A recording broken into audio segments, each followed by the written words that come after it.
Soyez séparés du monde, deuxième partie et fin. Pour conclure cet enseignement, nous allons parler des bénéfices d'une séparation effective d'avec le monde. Nous lisons à nouveau 2 Corinthiens 6, 16. Quel rapport y a-t-il entre le temple de Dieu et les idoles? Car nous sommes le temple du Dieu vivant, comme Dieu l'a dit, j'habiterai et je marcherai au milieu d'eux. Je serai leur Dieu et ils seront mon peuple. C'est pourquoi, sortez du milieu d'eux et séparez-vous, dit le Seigneur. Ne touchez pas à ce qui est impur et je vous accueillerai. Je serai pour vous un père et vous serez pour moi des fils et des filles, dit le Seigneur Tout-Puissant. Si nous décidons de sortir du monde, Dieu nous promet 3 choses.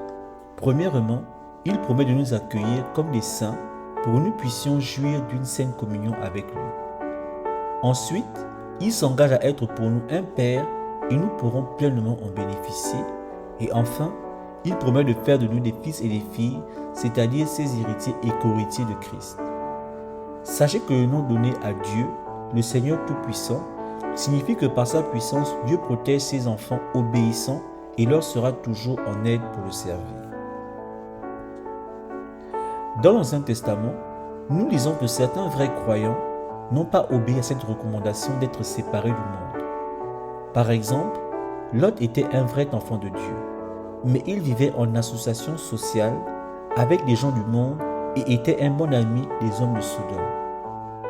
Salomon eut des relations avec des femmes païennes et en épousa un grand nombre, mais elles l'éloignèrent de Dieu. Et enfin, Josaphat fit un accord commercial avec le méchant Achasia. Le résultat fut qu'il perdit ses navires et ses bénédictions spirituelles. Ainsi, il nous est impossible de jouir en même temps d'une communion étroite avec le Seigneur Jésus-Christ et de s'attacher profondément avec le monde et ses pratiques. Si nous avons décidé de suivre Jésus-Christ, alors nous devons refuser tout ce que nous offre le monde qui nous éloigne de Dieu, car le Seigneur Jésus-Christ lui-même a la capacité de pourvoir à tous nos besoins physiques et spirituels. Sachez que vivant dans le monde, nous ne pouvons ne pas être confrontés aux réalités de celui-ci dans notre quotidien. Lorsque la Bible parle de sortir, elle fait allusion à refuser, s'écarter et rejeter toutes les pratiques du monde qui sont en opposition avec la parole de Dieu et sa volonté pour nous. N'allez pas demain vivre dans une île loin de tout et coupé de tous, mais par contre, refusez la séduction du monde, refusez toutes ces choses qui sont potentiellement un frein, un obstacle ou une occasion de chute afin de vous éloigner de Dieu.